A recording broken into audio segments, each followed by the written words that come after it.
ரூபாய் உதவித்தொகை. அதாவது ஊழல் பையன் அவர் கீழே இருக்கிறாரு, அவரால் வர முடியல, அதனால தம்பி வராங்க.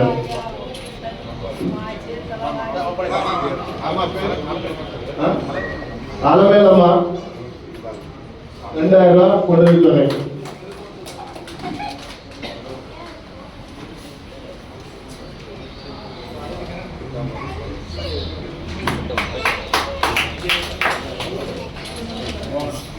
அடுத்ததாக மோகனா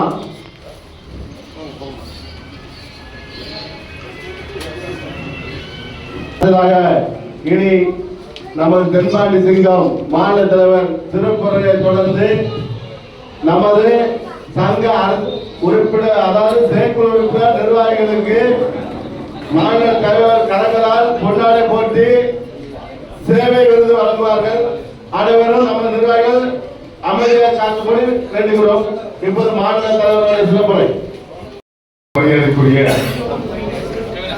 மகிழ்வாக்கம் வியாபார நலச்சங்கத்தினுடைய 34ஆம் ஆண்டு விழாவிற்கு தலைமை பொறுப்பை ஏற்றாளர் சங்கத்துடைய அருமை தலைவர் மரியாதைக்குரிய அருமை சகோதரர் சதானந்தம் அவர்களே, வரவேற்புரை நல்கி சங்கத்தினுடைய செயல்முறை தந்து கொண்டிருக்கின்ற செயலாளர் மரியாதைக்குரிய கணேசமானியன் அவர்களே,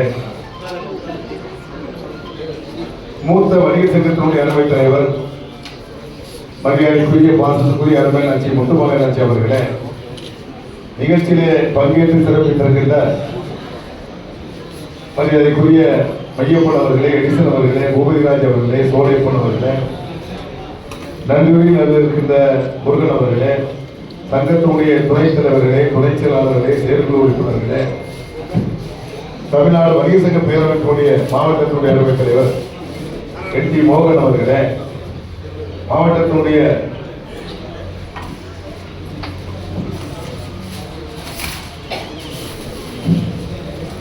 செயலாளர் தேசிகன் அவர்களே, பொருளாளர் சின்னவன் அவர்களே, மாநில துணைத் தலைவர்கள் மரியாதைக்குரிய அருமையான ஜெயபாண்டியன் அவர்களே, அண்ணன் ஆனந்தராஜ் அவர்களே, ஜமீன் பண்டாவரி வியாபார சங்கத்தினுடைய நிர்வாகிகளே, ஆனந்தராஜன் அவர்கள் வருகின்ற இருக்கின்ற ஜெயக்குமார் உள்ளிட்ட நிர்வாகிகளே, மாவட்டத்தினுடைய நிர்வாகிகள் அருமையண்ணன் பாஸ்கர் அவர்களே, அண்ணன் ஜோசப் ராஜா அவர்களே, அண்ணன் சந்தோஷ் அவர்களே, சுதாகர் அவர்களே,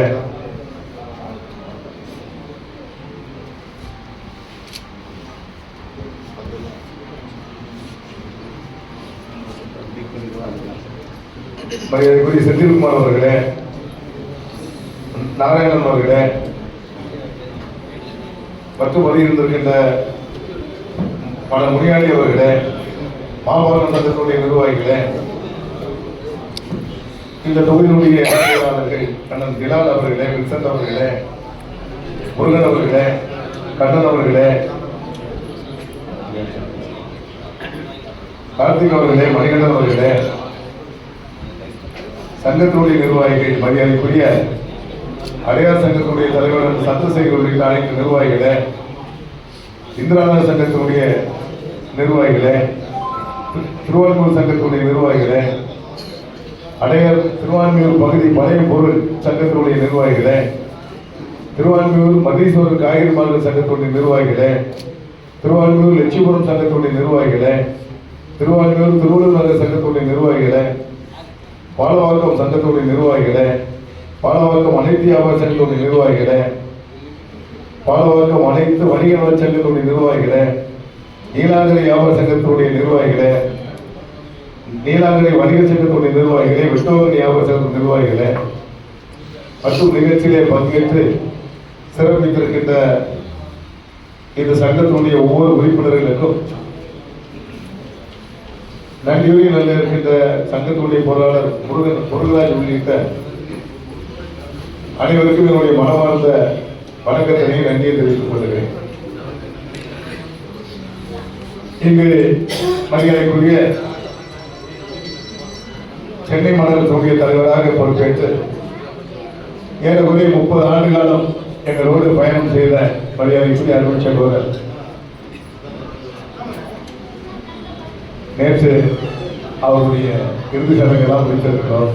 இந்த நாளிலும் இன்றைக்கு இந்த நிகழ்ச்சியிலே பங்கேற்றிருக்கிறோம். அதே போன்று மரியாதைக்குரிய இளங்கரை சங்கத்துடைய செயலாளர் மகேந்திரன் அவருடைய மறைவும் ஏற்பட்டிருக்கிறார். ஒருவர் மறைந்தால் அதற்கு பிறகு இன்னொரு அடையாளம் காண்பது மிக கடினமாக இருக்கிறது. அந்த வகையில் பொது வாழ்க்கை என்பது பொது வாழ்க்கையில் ஈடுபடுகின்றவர்கள் மிக குறைந்து கொண்டே இருக்கிறார்கள். ஆகவேதான் இந்த பகுதியினுடைய கொட்டிவாக்கம் சங்கத்தினுடைய தலைவர் முத்துமானாட்சி அவருடைய செயல்பாடெல்லாம் இப்பொழுது வியாபாரிகள் தெரியாது. கடந்த ஒரு 25 ஆண்டுகள் முன்பு இருக்கின்ற வியாபாரிகளுக்கெல்லாம் என்ன பிரச்சனை, சங்கம் எதுக்கா உருவாக்கப்பட்டது தெரியும். அப்பொழுது சங்கம் உருவாக்குனதெல்லாம் வியாபாரிகளுக்கு பாதுகாப்பு தருவது. இப்பொழுது சங்கம் உருவெடுப்பதற்கெல்லாம் தனிப்பட்ட வெறுப்புக்காகவும் தனக்கு பதவிகள் வேண்டும் என்பதற்காக சில பேர் சங்கங்களை உருவாக்கி கொண்டிருக்கிறார்களே தவிர வியாபாரிகளுக்கு பொது அமைப்புகளுக்கு பாடுபடக்கூடிய சங்கங்கள் தமிழ்நாடு வணிக சங்க பேரமைப்பு என்பதை நான் உறுதியோடு உள்ளபூர்வமாக என்னால் சொல்ல முடியும். அதே போன்றுதான் நீங்க பேசிய அந்த ராகவன் அவர்கள் சொன்னார்கள், அந்த விலைவாசி வேறு இந்த விலைவாசி வேறு. நம்ம வியாபாரிகள் எம்ஆர்பி ரேட்டு எத்தனை பேர் விற்போம்?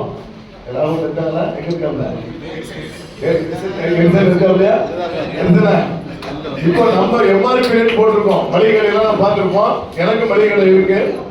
எம்ஆர்பி ரேட்டுக்கு நம்ம ஆட்கள் எத்தனை பேர் வியாபாரம் பண்றோம்? நான் எம்ஆர்பி ரேட்டு தான் வியாபாரம் பண்றேன். யாரும் கை தூக்க பார்ப்போம் இருக்காங்களா? எங்கால எல்லாருமே எம்ஆர்பி ரேட்டுக்கு என்ன செய்யறோம்? குறைச்சி விற்பனை செய்யறோம். இதுக்கு என்ன காரணம் என்று சொன்னால், எடிசன் சொல்வது உள்ளபூர்வமான உண்மை. அன்றைய காலம் செலவுகள் குறைவு. அன்னைக்கு எடிசன் பைக் வச்சிருக்க மாட்டாரு, கார் வச்சிருக்க மாட்டாரு, மிஞ்சி போனா சைக்கிள் வச்சிருப்போம். இதான் உண்மை விஷயம். அன்று நம்மளுடைய பிள்ளைகள் படிப்பு செலவு மிக குறைந்த கட்டணம் செலுத்துறோம். மருத்துவ செலவு சுத்தமா இருக்காது. காரணம் என்னன்னா, எல்லாரும் வீடுகளிலுமே கை மருந்து இருக்கும். இப்ப யாருக்கிட்ட கை மருந்து இருந்து என்னன்னு தெரியுமா கேளுங்க. நம்ம பெண்களுக்கே தெரியாது. கை மருந்து ஏதோ விக்கிற மாதிரி வேடிக்கையா பேசலாம் நினைப்பாங்க. இதுக்கு என்ன, நான் அன்றைக்கு நான் கடை வச்சிருக்கின்ற பொழுது, நான் கடையில் வேலை செய்யும் போது 120 கிலோ உப்பு மூடை நான் தூக்குனாங்க. இப்ப இருக்கிற வியாபாரி யாராவது 100 கிலோ உப்பு மூடை தூக்குவாங்களா? அதுக்காக தான் உங்களுக்கு அரிசி மூடலாம் 25 கிலோ 15 கிலோ 10 கிலோ ஆயிடுச்சு. அன்றைய உழைப்பு வேறு, இன்றைய உழைப்பு வேறு. அன்றைய காலம் வேறு, இன்றைய காலங்கள் வேறு. காலத்துக்கு ஏற்படாமல் என்ன செய்யலாம்? போட்டி போட கற்றுக்கொள்ள வேண்டும். அதுதான் தமிழ்நாடு வணிக சங்க பேரமைப்பு ஒரு உத்தி எடுத்து கொண்டிருக்கிறது. நமக்கு பின்னடைவு என்பது கார்பரேட் கம்பெனிகளால் இந்த வெளிநாட்டு நிறுவனத்தை நம்ம ஏற்றுக்கிட்டு இருக்கோம். உள்நாட்டு நிறுவனம் இன்னைக்கு பாத்தீங்கன்னா டிமார்ட் உள்நாடு மும்பை முதலாளி கொண்டது. லூல்மால் என்பது கேரளாவை கொண்டது. இந்த வெளிநாடுகளுக்கும் உள்நாட்டுக்கு சில பிரச்சனை இருக்கிறது. மாண்புமிகு முதலமைச்சர் அவர்களை நான் சந்தித்து பேசுகின்ற பொழுது, நீங்க கேரளாவில் போய் நம்ம ஒரு பெரிய சூப்பர் மார்க்கெட் ஓபன் பண்ண முடியாது. எங்க ஓபன் பண்ண முடியாது? அண்டை மாநிலம் கேரளாவில் ஓபன் பண்ண முடியாது. ஆனால் மும்பையில ஓபன் பண்ணலாம். ஆனா இங்க தமிழகத்தில் மும்பையை சேர்ந்த டிமார்ட்டினும் கேரளாவை சேர்ந்த லூல்மாலும் டெல்லி சேர்ந்த ரிலையன்ஸும் நம்மை கசக்கி பிடித்துக் கொண்டிருக்கிறார்கள். இதே நிலை நீடித்தால் இன்னொரு 5 ஆண்டுகள் 40 விழுக்காடு கடைகள் காணாமல் போய்விடும். 10 ஆண்டுகள் 60 விழுக்காடு கடைகள் காணாமல் போய்விடும். தமிழகத்துடைய வாக்காளர்கள் எண்ணிக்கை மாறிவிடும். அப்படின்னா உள்ளத்த வேலை இருக்கு, அவருக்கு தெரியும், எல்லாம் சொல்லியிருக்கேன். அதே போன்று கொள்முதல் விவகாரம் நம்ம இப்போது அரசுக்கு ஒரு கோரிக்கை வச்சிருக்கோம். வணிகர்களுக்கு சிறப்பு பாதுகாப்பு சட்டம் வேணும். நம்பர் 1. 2வது கொள்முதல் விலைகள் நிர்ணயம். எப்படி விலை? எடிசன் கடையில் ஒரு 100 பீஸ் வாங்குவாரு, சதாபி 10 பீஸ் வாங்குவாரு. 100 பீஸுக்கு ஒரு விலை, 10 பீஸ் வாங்கினா ஒரு விலை. ஆனால் அதே 10 பீஸ் கொடுத்த கம்பெனியுமே வியாபாரம் பண்ணி மார்க்கெட் நடத்துறது யாரு? நம்ம பெட்டி கடையில் வச்சு 3 பீஸ் வாங்கி திருப்பாரு. அவர் தான் கூவி கூவி வித்தாரு. இதான் இந்த பொருள் சொல்லி வித்தோம். ஆனா இன்னைக்கு அது கார்பரேட் கம்பெனி ஆயிடுச்சு. அப்ப இன்றைக்கு அந்த பெட்டி கடை அவங்க எங்க தேவையில்ல உதாசீனப்படுத்துகிறார்கள். இதை திட்டமிட்டு இருக்கோம். அது விரைவில் அதற்கு ஒரு ஏற்பாடு கர்நாடகத்தில் அந்த மாநிலத்தினுடைய நிர்வாகிகளோடு நானும் அந்த கூட்டத்தில் பங்கேற்றிருக்கிறேன். அங்க இருக்கிற சூப்பர் மார்க்கெட் ஒருங்கிணைச்சிட்டாங்க. நல்லா கவனிங்க. 300 சூப்பர் மார்க்கெட்டை ஒருங்கிணைத்து ஒரே கொள்முதல் ஆக்கிட்டாங்க. யார் கொள்முதல் பண்றது? யாரு? அந்த சங்கம். நீ டிமார்ட்டிற்கு 100 பீஸ் கொடுக்குறியா, எனக்கு 5000 பீஸ் வேணும், என்ன தரேன். அதை விட குறைவான விலைக்கு கொள்முதல் செய்து டிமார்ட்டினை விட குறைந்த விலைக்கு நம்ம வியாபாரிகள் பொருள் போய் சேர்ந்துட்டு இருக்கு. இந்த நிலையை தமிழ்நாடு வணிக சங்க பேரமைப்பு கையில் எடுத்து பணிகள் நடந்து கொண்டிருக்கிறது. பல்வேறு பணிச்சுமை காரணமாக தாமதம் ஏற்பட்டுக் கொண்டே இருக்கிறது. ஆனால் இதற்கெல்லாம் ஒரு ஒத்துழைப்பு பெற வேண்டும் சொன்னால் யார் வேணும்? இங்க இருக்கிற வியாபாரிகள் நீங்கள் ஒத்துழைப்பு கொடுத்தால் அதை செய்து தருவதற்கு தமிழ்நாடு வணிக சங்க பேரமைப்பு உறுதியாக இருக்கிறது, தெளிவாக இருக்கிறது என்ற வார்த்தை. அதே போலதான் ரவுடிகள் பிரச்சனை. 83 போட்டிட்டு காமித்தார். இதே முத்துமாலாச்சி அவர்கள் பைக்கில் சுத்துவாங்க, வேஸ்ட் கீழே ட்ரவுசர் இருக்கும், போட்டு ட்ரவுசர், பாக்கெட்ல எப்பவுமே காசு வச்சிருப்பாரு, சொந்த காசு, வேற யார் காசு இல்ல. ஏன்னா அங்கெல்லாம் 10 பேர் வந்தாலும் டீ வாங்கி கொடுக்கணும், ஒரு சங்க நிர்வாகி செலவு பண்ணி ஆகணும். ஆனா அவருக்கு சோதனை ஏற்பட்ட பொழுது எத்தனை வியாபாரம் இருந்தோம். ஆனால் அதையெல்லாம் தாண்டிதான் ஒரு வணிக சங்கம் நடந்து கொண்டிருக்கிறது. கிளார் அதை பற்றி சொல்லலாம். அதாவது கிளார் பாத்தீங்கன்னா கிளாருடைய செயல்பாடுலாம் இப்ப குறைவு.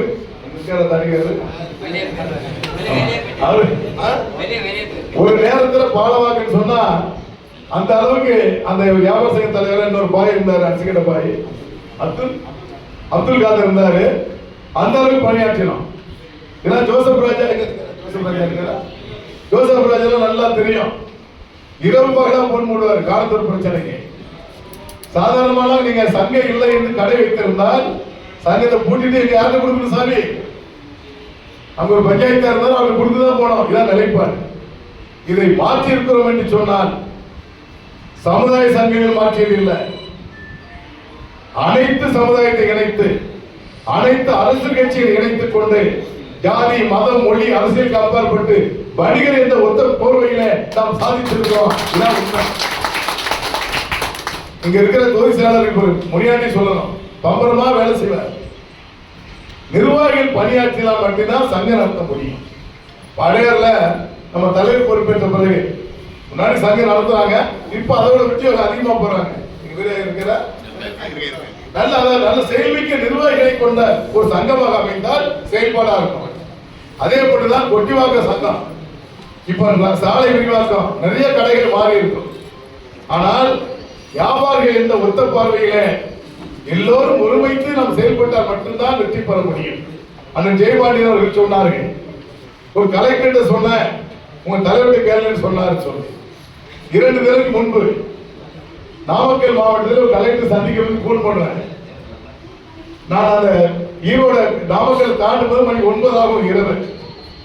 சந்திக்க வேண்டும், ஆனால் இரவு 9 ஆகிவிடும் சொன்னேன். வாங்க சார், நான் வீட்டில் வெயிட் பண்றேன்னு சொன்னாங்க.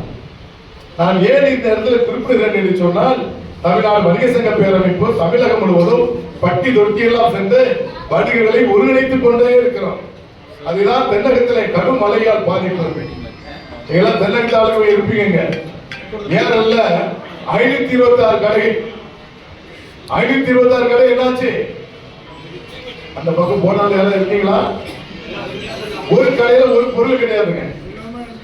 அடுத்த நாள் ஸ்பாட்ல நாங்க இருக்கிறோம். சாலையில நடக்க முடியாது, கரண்ட் கிடையாது. அதே போன்று ஆழ்வார் திருநெல்ல 367 கடைகள். ஆனால் கொஞ்சம் பொருள் தப்பிச்சது. திருநெல்வேலியில ரெவிஷன்ல இறங்கி வர வழி 2 பக்கத்துலயும் பாத்தீங்கன்னா ஒரு பொருள் கிடையாதுங்க. எல்லா பொருள் அப்படி இருக்கும், நனைஞ்சு அப்படியே இருந்தது. நான் கேட்டேன், நான் எல்லா கடையும் சுத்தி பார்த்தேன், எல்லா ஏரியாவுக்கும் போனேன். சேர சகதி தண்ணியிலே போறோம்.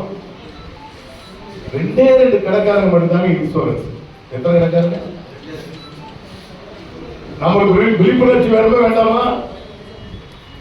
இப்போ இங்க யாராவது இன்சூரன்ஸ் போட்டுருக்கோமா? இத்தனை பேர் இருக்கிறீங்க. வீரையா போட்டு வேகமானாரு. ஆனா பேங்க் லோனுக்கு இன்சூரன்ஸ் உண்டு. அது 2 சிஸ்டம் இருக்கு. பேங்க் லோன்லயும் நமக்கு ஏதாவது விபத்துன்னு சொன்னா அவன் ரீபண்ட் தர்ற மாதிரி தான் இன்சூரன்ஸ் போடணும். அங்க ஒரு கம்பெனிக்காரன் போட்டிருக்கான், பஜாஜ் என்ற இன்சூரன்ஸ் கம்பெனி. மோசடி கம்பெனி தான் இருக்கு. அதாவது இன்சூரன்ஸா, லோனுக்கு இன்சூரன்ஸா, ஆனா இழப்பீடு தர மாட்டான். போட்டேன், அது என்ன இன்சூரன்ஸ்?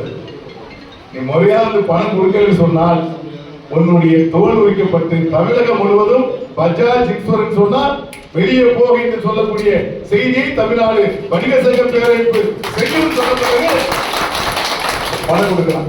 வாங்க திருவாரூர் சங்கத்தினுடைய அருமை தலைவர்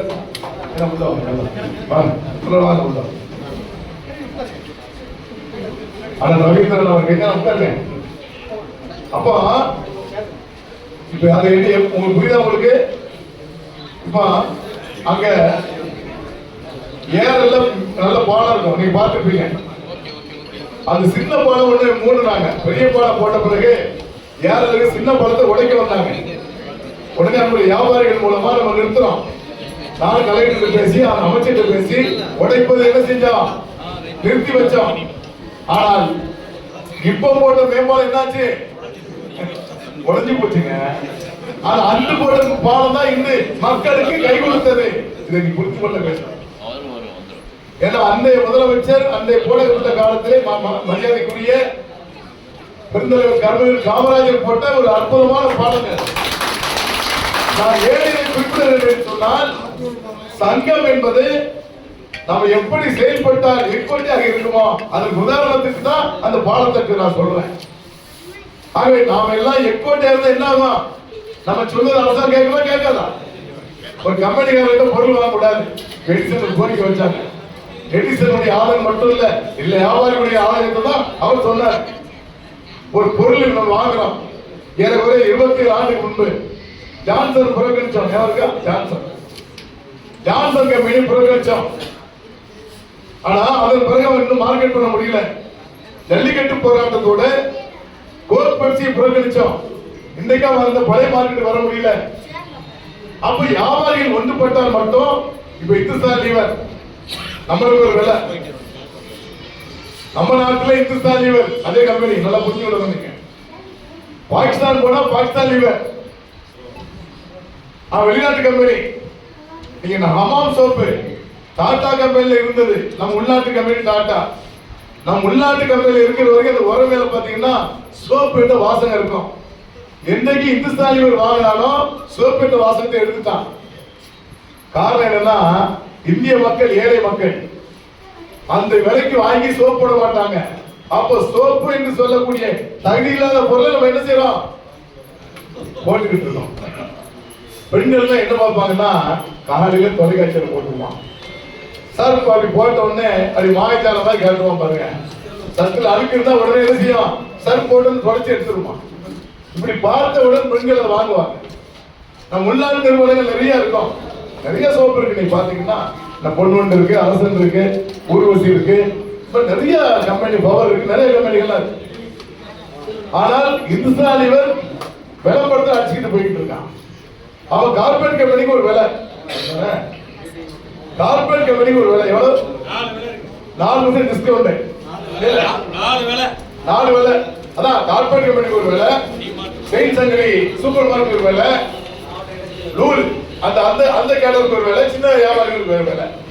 அப்ப இந்த விலையை கட்டுப்படுத்த வேண்டும் என்பதை நாம் கோரிக்கையை அரசுக்கு கொண்டு போயிருந்தோம். மாண்புமிகு மத்திய நிதியமைச்சர் நிர்மலா சீதாராமனோடு நாம் தொடர்ந்து பேசிக்கிட்டு இருக்கோம். மரியாதைக்குரிய வணிகத்துறை அமைச்சர் PS கோயல் அவர்கள் பேசிக்கிட்டு இருக்கோம். டெல்லியில எந்த நிகழ்ச்சி இருந்தாலும் PS கோயல் நம்மோடு இருப்பார்கள். அதற்கு இப்போ இன்று அழைத்திருக்கிறார்கள். இன்று காங்கிரஸ் கட்சியுடைய தேர்தல் அறிக்கை வெளியிடுவதற்கு 4 மணிக்கு நம்மை சந்திப்பதாக அறிவித்திருக்கிறார். அடுத்து பாரதிய ஜனதா கட்சியினுடைய நிர்வாகிகள் டெல்லியிலிருந்து சந்திக்க வர்றாங்க. உங்க கோரிக்கைகளை கொடுங்க, கட்டாயமா செஞ்சு தரதை உறுதி செஞ்சிருக்காங்க. ஆனால் பாரதிய ஜனதா ஆட்சி வந்தாலும் சரி, காங்கிரஸ் கட்சி ஆட்சி வந்தாலும் சரி, நம்ம யார் வந்தாலும் அரசு என்ன செய்கிறது, தப்பு செஞ்சால் தட்டி கேட்பது, நல்லது செஞ்சால் பாராட்டுவதில் மாற்று. அதுதான் இங்கு கூடுவாஞ்சியிலே ஒரு வியாபாரி பார்த்திருப்பீங்க, ஒரு ஓட்டலில் ஒரு மருந்து கிடைக்காத, அவர் வந்து மருந்து வணிக செய்தி சார்ந்தவர். மருந்து வணிக செய்தி சார்ந்தவர் 2 ஆண்டுக்கு முன்பு அவர் மீது அவரோடு ரவுடிகள் வந்து 50,000 ரூபாய் மாமூல் கேட்கிறாங்க. மாமூல் கேட்பதை அவர் தர மறுத்தனால் புகார் கொடுக்கிறார். மருந்து வணிக சங்கத்தை கொடுக்கிறாங்க. அதன் பிறகு நடவடிக்கை எடுப்பதற்காக மருந்து வணிக சங்க நிர்வாகிகள் என்னை அழைத்து பேசிய பிறகு நான் ஸ்பாட்டுக்கு போறோம். நான் நம்ம அங்கே செங்கல்பட்டு மாவட்டத்தினுடைய தலைவர் போன்ற நிர்வாகிகள் அழைத்துக் கொண்டு ஸ்பாட்டுக்கு போன காரணத்தினால் காவல்துறை மீது அழுத்தம் தரப்பட்டு அவன் குண்டாசிலே அடைக்கப்பட்டிருக்கான். நம்ம வியாபாரிகள் புரிந்து கொள்ளணும். அதன் பிறகு 3 முறை அவன் மிரட்டப்படுகிறான். அவர்களால் கை துப்பாக்கிகள் வாங்கி கொடுத்துருக்கு, கையில் துப்பாக்கி வச்சிருக்கான் பையன். 3 முறை மிரட்டப்படுகிறான். போய் தொடர்ந்து கேட்கிறாங்க, அந்த ரவுடிகள் குறிப்பு போறாங்க. ஒரு முறை பணம் கேட்கிறாங்க, இன்னொரு முறை ஒரு தம்பி ஒரு சொத்து வாங்குறாங்க, பணம் இல்லைன்னு சொல்லிப்பா சொத்து வாங்கிட்டு கேட்கிறாங்க. 3வது முறை வழக்கை வாபஸ் வாங்கிரு அப்படின்னு போய் பெருக்கிறாங்க.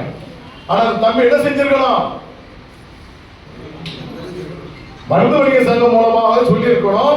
இல்ல இல்ல நம்ம கிட்ட சொல்லிட்டு நம்ம என்ன செய்வோம்? நம்ம எல்லாருக்கும் மருந்து வச்சிருக்கோம். நம்ம எல்லா ஏன்னா பொறுப்புல இருந்தாச்சுன்னா எல்லா மருந்தும் வச்சாதான் அமைப்பு நடத்த முடியுங்க. நம்மளுடைய எல்லா மருந்தும் இருக்கு. ஆகவே அது எங்க அந்த மருந்தை போட்டால் நோய் தீருமோ அந்த மருந்து அங்க போட்டுருவோம். இந்த பையன் பாதிச்சிருக்க மாட்டான். ஆனால் இந்த பையன் கரெக்டா 9 மணி கடையை போட்டுட்டு எதிரில் இருக்கிற பேக்கரி போறான். 2 வீலர்ல பேக்கரிக்கு வாங்கின பொருள் கையில இருக்கு, வெட்டி சாய்க்கப்படுகிறான். அடுத்து ஒரு நொடி பொருள்களே அதுக்கு நடவடிக்கை எடுக்கப்பட்டு அடுத்த நாள் ஸ்பாட்டுக்கு போறோம். கிட்டத்தட்ட அந்த வீட்டுக்கு போய் காவல்துறை அதிகாரிகள் வீட்டுக்கு போய் பார்த்துட்டு இந்த டிசிலாம் நல்லா இருக்கு, அவ்வளோ அனஸ்தான ஆளு தான். பார்த்து விட்டு மருத்துவமனைக்கு போறோம். அங்க ஒரு 300 பேர் நாங்கள் வியாபாரிகள். அந்த வெட்டி சாய்க்கப்பட்டதை பார்த்தா கொடுமையான ஒரு சாவுங்க. அந்த பையனுக்கு 7 வயசுல ஒரு பையன் 12th படிக்கிற பொண்ணு இருக்கிறான். 5 நிமிஷம் எடுத்துக்கிறோமா? ஒரு 12 வயசுல ஒரு பொண்ணு இருக்கிறாங்க. மிக பாதகமான செயல். கதற அந்த பொண்ணு. நாங்க அப்பே ஊரை காலி பண்ணிட்டு போறேன்னு சொன்னேன். சொல்ற வார்த்தை கவனிக்கிறேன் எல்லாரும். ஊரை காலி பண்ணிட்டு போறேன்னு சொன்னேன். காலி பண்ணியிருந்தால் என்னுடைய கணவன் உயிர் தப்பி இருக்குன்னு சொல்றேன். இந்த அளவுக்கு அவர் மனதிலே ஒரு ஆதங்கம், அவநம்பிக்கை ஏற்பட்டிருக்கிறது. ஆகவேதான் தமிழ்நாடு வணிக சங்க பேரமைப்பு இந்த தேதிக்குள் நடவடிக்கை எடுத்து சொன்னோம். 2 நாள்ல 3 பேரை அரெஸ்ட் பண்ணாங்க. ஒருவன் மட்டும் ஓடிக்கிட்டே இருந்தா கோர்ட்ல சண்டை அவன் உள்ள வந்துட்டான். ஜெயில் உள்ள இருக்கிற மாதிரி அவன் தான் ஏவப்படுறான். அவனையும் அதே வழக்குல சேர்க்கப்பட்டிருக்கு. திருநாட்டூர்ல அவனையும் சேர்க்கப்பட்டிருக்கு. ஆனாலும் கூட அங்க வணிக மத்தியிலே ஒரு அதிர்ச்சி. அவருக்கு மட்டும் இல்லைங்க, இறந்த குடும்பத்துக்கு அதிர்ச்சி. இருக்கிற வியாபாரிகள் என்ன செய்யறாங்க? அப்படியே பயந்து போயிருக்கிறாங்க. உடனடியாக தமிழ்நாடு வணிக சங்க பேரவைப்பு ஒரு போராட்டத்தை அறிவிக்கிறது. எல்லாரும் என்ன சொல்றாங்கன்னா, விக்ரமராஜா முதலமைச்சர் வேண்டியவர், அதனால போராட்டம் அறிவிக்க மாட்டாருன்னு நம்ம ஆளுங்க கிட்ட எல்லா பல வியாபாரிகள் கருத்துக்களை பதிவு பண்றாங்க. எனக்கு மாண்புமிகு முதலமைச்சர் அண்ணன் மு க ஸ்டாலினும் வேண்டியவர் தான், மாண்புமிகு முன்னாள் அமைச்சர் முதலமைச்சர் எடப்பாடியாரும் வேண்டியவர் தான், மாண்புமிகு ராகுல் காந்தி வேண்டியவர் தான், மாண்புமிகு மோடிஜியும் எனக்கு வேண்டியவர் தான். நான் மோடிஜியை 3 முறை சந்திச்சிருக்கிறார். அவர் வீட்டில் உணவு சாப்பிட்டார். நான் என்னை பொறுத்தவரையிலே வணிகனுக்கு ஒரு பிரச்சனை என்று சொன்னால் எதிர்கொள்ள தயாரா இருக்கிறோம். போராட்டம் அறிவிச்சோம். காவல்துறையிலிருந்து எனக்கு பிரஷர், தயவா போராட்டம் வேண்டாம், எல்லாத்தையும் பிடிச்சோம்னு சொன்னாங்க. நான் சொன்னேன், போராட்டம் என்பது இனி வருங்காலத்தில் இருக்கின்ற வியாபாரிகளை பாதுகாக்கக்கூடிய கட்டத்தில் இருக்கிறது சொன்னேன். அப்ப நீங்க வள்ளூர் கோட்டத்திலேயோ சேப்பாக்கத்திலேயோ ஒரு பெர்மிஷன் வாங்கி வைக்கலன்னு சொன்னாங்க. சம்பவம் நடந்தது எங்க? நான் வள்ளூர் கோட்டத்திலே சேப்பாக்கத்தில் வைப்பது எதற்காக? என்னை விளம்பரப்படுத்திக் கொள்வதற்கா? இல்லை. தமிழ்நாடு வணிக சங்க பேரமைப்பு தன் உயிரை கொடுத்து பணி செய்கிறோம் என்று சொன்னால் நான் அதை விளம்பரம் செய்வதற்கல்ல. அங்கு என்னுடைய சகோதரன், என்னை சார்ந்தவன் ஒரு வணிகன் படுகொலை செய்யப்பட்ட இடத்திலே அந்த ரத்த மண்ணிலே இருந்து போராடினால்தான் மற்ற வணிகர்களுக்கு பாதுகாப்பு கிடைக்கும். கூட்டம் ஏறிக்கிட்டே இருக்கு. நான் ஒரு கொஞ்சம் மெதுவா போய்கிட்டே இருக்கிறேன். அழுறாங்க காவல்துறை எல்லாம். எவ்வளவு கூட்டம், என்ன என்ன என்ன நடக்க போகுதுன்னு சொல்றாங்க. போராட்ட வேலையில் பேசுறோம். காவல்துறை அதிகாரிகளே, உங்கள் துப்பாக்கி துருபிடித்து போயிருக்கிறதா? உங்களுக்கு சல்யூட் அடிக்கிறோம். உங்களுக்கு அடிக்கல, பிறப்பாக காக்கி யூனிஃபார்ம் போடுறீங்களே அந்த யூனிஃபார்ம் அடிக்கிறோம். அதிலும் ஒரு சில கருப்பு ஆடுகள் செய்த தவறினால் அவன் மாய்த்து போகிறான். சில ஊர்ல பாத்தீங்கன்னா சில அதிகாரிகள் நான் புகார் கொடுப்பேன். நம்ம ஓப்பனா கொடுப்போம். ஒரு பரிசா இதுதான் பேசுங்க, என்ன செய்யணும்? இங்க இருந்து வெளியே சொல்லிடுவாங்க. யார் சொல்றாரு? அப்ப நான் கேட்டேன், சார் இவருக்கு ஒரு கலர் உங்களுக்கு ஒரு கலர் மாத்திருங்க, இந்த கலர் போட்டாலும் இந்த புகார் கொடுப்பேன்னு சொல்லி அதிகாரிகள் அந்த அளவு மட்டத்தில் இருக்கிறாங்க. ஆகவேதான் அந்த போராட்டத்துக்கு பிறகு ஒரு 20 இருந்து 30 பேர் இருக்கும். அந்த பகுதியில் வியாபாரிகள் ஆபீஸ்க்கு வந்துட்டாங்க. ஏன்னா நான் மாடியில் இருக்கிறேன், நம்ம புதிய கட்டிடத்தில் இருக்கிறேன். இந்த மாதிரி ஊர்ல வந்திருக்காங்க, வேற பிரச்சனை வந்துருச்சு, வேகமா வந்தா எல்லாம் சால்வை வச்சுட்டு இருந்தாங்க. என்ன விஷயம் தான், நீங்க போட்ட ஆர்ப்பாட்டத்துக்கு பிறகு, நீங்க பேசிய பேச்சுக்கு பிறகு அவங்களை யாரும் நாங்கள் நிமிர்ந்து உட்கார்ந்துட்டோம். அப்போ சால்வை போட வந்து நான் சொன்னேன், சால்வெல்லாம் வேண்டாம், இந்த நேரத்தில் சால்வான சாத்தியக்கூடாது இருக்காது. நீங்க சொன்ன மாதிரி தேவைப்பட்டால் கையில நாங்கள் ஆயுதம் எடுப்பதற்கும் தயாராகிட்டு சொன்னான். இதையெல்லாம் ஏன் குறிப்பிடுகிறேன் என்று சொன்னால், இங்க இருக்கின்ற நிர்வாகிகள் இன்னைக்கு பாத்தீங்கன்னா தேசியம் இருக்க, இப்ப பாத்தீங்கன்னா சாதாரணமா தெரியும். வேளாச்சேரி போலீஸ்ல தினசரி கைது போடாத ஆளே இருக்காது. பல ஆண்டுகள் முன்பு அதே போலதான் ஜெயமானியில அங்க பல்லவரப்பள்ளி போலீஸ் ஸ்டேஷன், சங்கரநகர் போலீஸ் ஸ்டேஷன்ல குத்தகை வச்சிருப்பாங்க. பிரச்சனை எனக்கு இருக்கும். நீலாங்கரையில திருவாங்கூர்ல கூட ஒரு பிரச்சனை ஏற்பட்டு ராத்திரியில பிரவடிகளால் பிரச்சனை.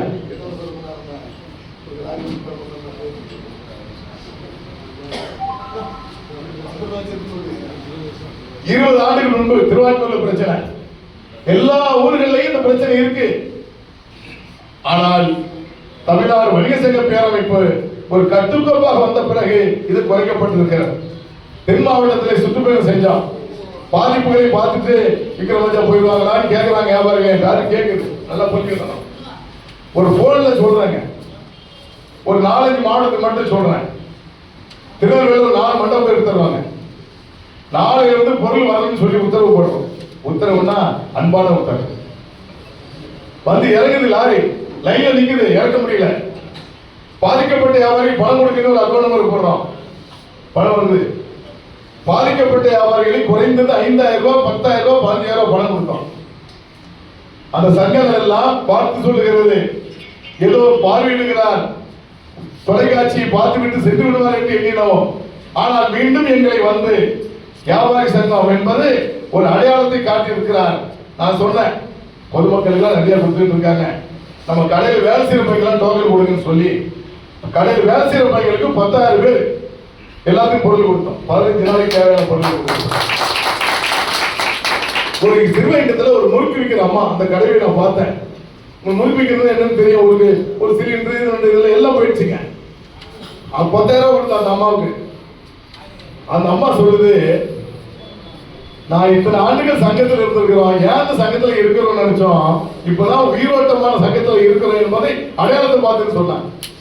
இதெல்லாம் ஏன் குறிப்பிடுகிறேன் சொன்னால், இந்த கிழக்கு கடற்கரை சாலை இன்று கொட்டிவாக்கம் முதல் மகாபலிபுரம் வரை எங்களோட அத்துப்படியான ஆட்கள் தான் இருக்காங்க.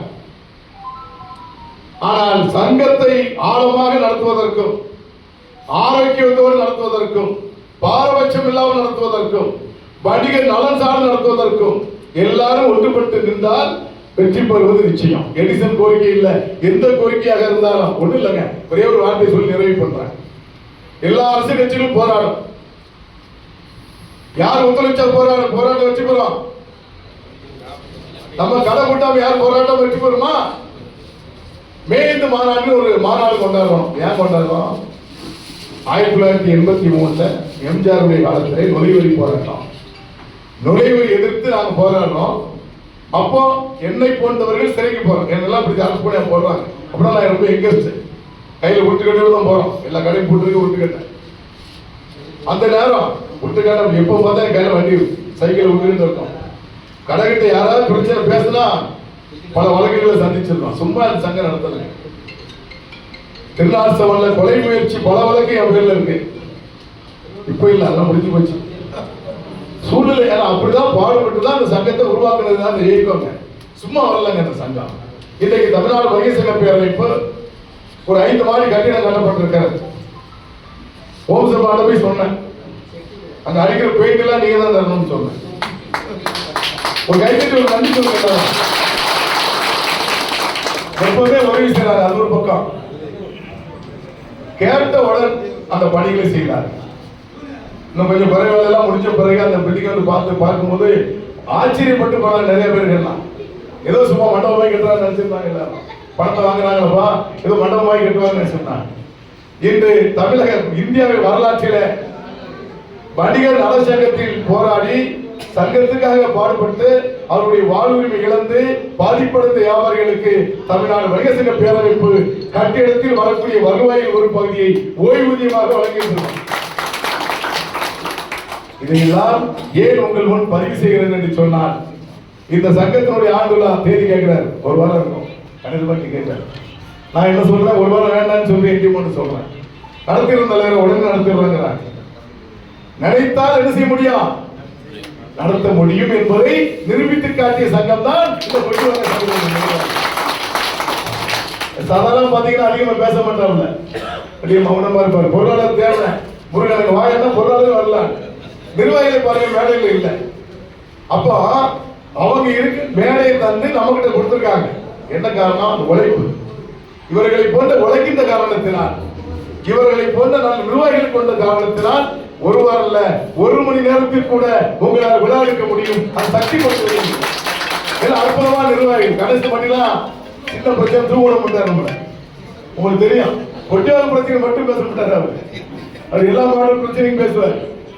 ஆனா அத்தனை பிரச்சனையாக இருந்தாலும் அவர் தன் பிரச்சனையாக எடுத்துக்கொண்டு பணியாற்றக்கூடியவர்கள்.